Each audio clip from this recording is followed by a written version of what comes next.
How detrimental, though, could it be, Stevie, on their title defence if they bring in nobody? That's it. It's the same squad as last year. With regards to the motivation from the squad, will it still be the same? Dan, we're talking minuscule. I 100% would like to see somebody come in and just, you know, somebody of note to keep everybody on their toes. But if, oh my goodness, what a disaster, we're left with what we've got, if that's the case, then as I said, it's minuscule. You know, we're not talking about a team that's got 3 or 4 or 5 players who are coming to the end of their career or going the wrong side of 30 or anything like that. You know, you've basically got at least a starting 11 that absolutely is pretty much in the prime. The starting 11 is flying. So if there's any sort of discord at all, it's completely minuscule in my opinion. Dan, you know, I think it was last week we were talking about this, and we were talking about Roberto Firmino and you know, these wonderful talents and how at the end of the season and people were saying, well, he's not scored enough goals and blah blah blah. But there's so many different facets to his game. I think it is one position I would, if I was a Liverpool supporter, I'd like to see them go out and be able to bring somebody in that was suitable to play that position if needed, or back up Firmino when injured, or come off the bench, something different. And I do think that you know, he carries an awful heavy load, and you can't continually ask, you know, Mane and Mo Salah, who sometimes has frustrating games, and Roberto Firmino to work as hard as he does, to then get, you know, 30 goals a season. And if Liverpool could bring somebody in, maybe a physical presence up front, somebody when Robertson and Alexander-Arnold get down the wings and whip balls in, could come off the bench and be a good threat in the air. I think that would be a good foil for Firmino, who did carry a lot of pressure and has carried a lot of pressure over the last couple of seasons. And this is where you'll take a big, deep breath, Stevie, as I ask you, who could that person be?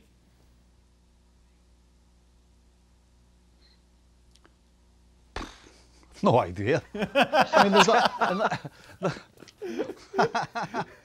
Listen, let's be honest, when Firmino came in, we were all kind of scratching our head a little bit thinking, how is he going to take Liverpool to the Premier League title?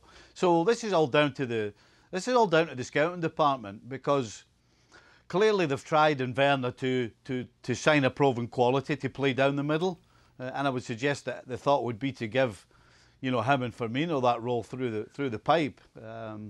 So they're clearly thinking about it, but there aren't that many options, and the good ones is a lot of money. And if they can't afford to pay the Werner money, which wasn't particularly huge, then they certainly ain't going and buying a proven superstar. So this is all down to what they've got behind the scenes in the scouting department. If they can come up with a young Firmino, if you like, who can be brought in and sort of groomed and given some time and a few games. What about like an older option, Stevie? Obviously, Edison Cavani leaving PSG, just as someone completely different to Firmino. Absolutely. That you could bring on with the crosses coming in from the wings. Well, does that kind of work?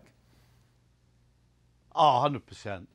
Absolutely. I mean, to have a guy of a Cavani quality in a stage of his career where he knows his role's going to be given the odd start, coming off the bench, and for a guy who's used to winning as well, to walk into a team that are sitting where Liverpool are is absolutely perfect for everybody, not just the player, but for Liverpool as well. So 100%, a sort of Cavani signing would be absolutely great. And actually, how about you just throw in, if Suarez is in that sort of mode as well, clearly it seems Koeman's not interested.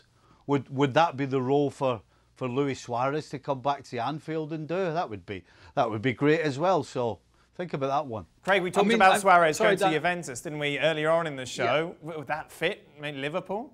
Well, yeah, I mean, look, I don't think there's anything wrong with having a little bit of short-termism, as long as you've got a bigger, longer-term picture, which Liverpool have with younger players as well. We're seeing,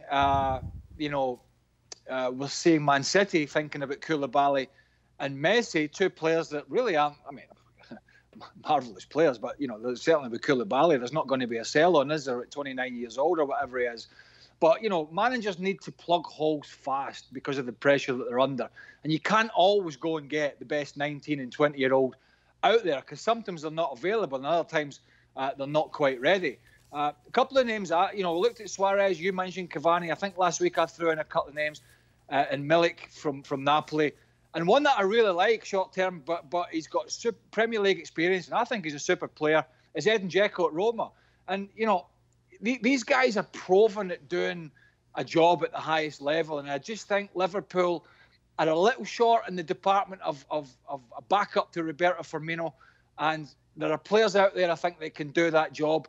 And I'd hate to see them struggle this year if his goals dried up. And I know they get it from other places in the team, but there's always a big pressure in your front man to get a quota of goals. And I do think he needs some support. And it'll be interesting to see if Liverpool go out and try and back up that position.